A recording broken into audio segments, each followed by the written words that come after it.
Good evening. My name is Renee Martin, and I'm the co-founder of the Niagara Region Anti-Racism Association. I'm here tonight to speak about the plan to create a new advisory committee on diversity and inclusion.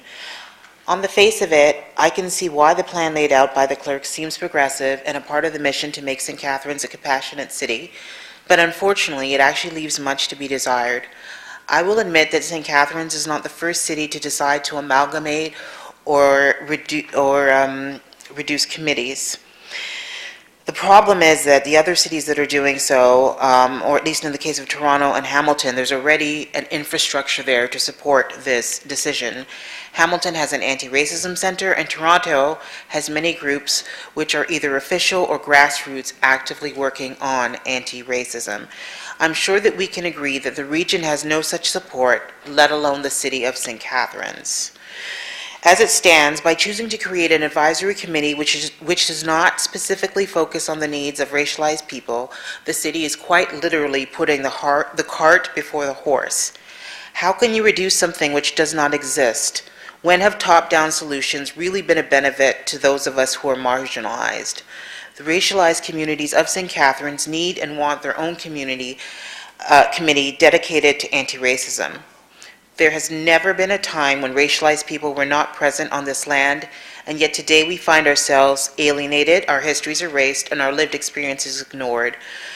Well-meaning proposals don't eliminate or reduce racism, nor do they educate the public about how race actually functions in this city, this province, or this nation.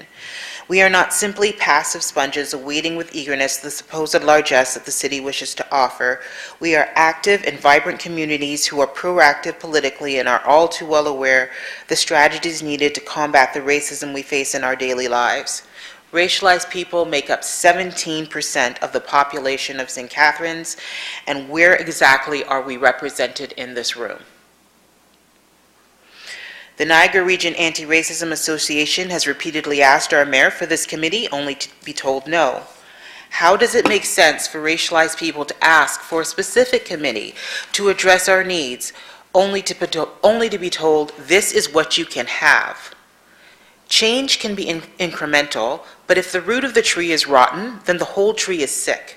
And at that point, even well-meaning proposals can intensify the illness. As citizens, we are continually told how far St. Catharines has come, but no one ever asks for who. Advancement for some does not translate into advancement for all. How can we say that St. Catharines is leading the way when it is Hamilton which built the first anti-racism center in Canada? It is Brampton which raised the Pan-African flag for Black History Month, and Toronto which has multiple groups working on anti-racism.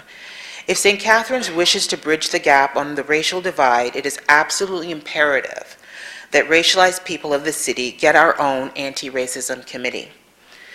We are gathered today here during Black History Month, which celebrates the achievements of Black Canadians and educates the public on the Black experience. As we celebrate and look backward, it is vitally important to be cognizant of the fact that the struggle is not complete. It is easy to marvel at people like Viola Desmond, Daniel G. Hill, and Leonard Braithwaite. What is more challenging is to question whether today we have the courage of our convictions.